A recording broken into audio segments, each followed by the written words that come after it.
Kumusta sa lahat? Mahal na mga manonood, ang sikat na aktor na si Engin Akyurek kamakailan ay nagkaroon ng matagumpay na operasyon para sa kanser sa lalamunan.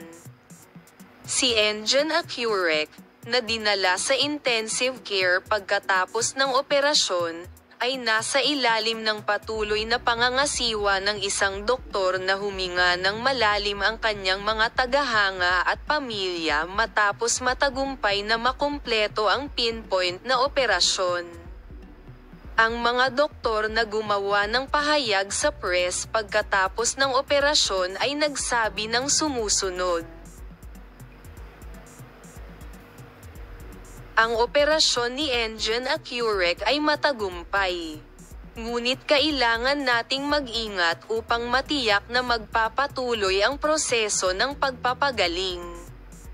Kailangan nating mag-ingat na huwag ipagsapalaran ang kalusugan ng pasyente. Mr. Engin, ipagpapatuloy natin ang proseso ng paggamot niya sa ospital.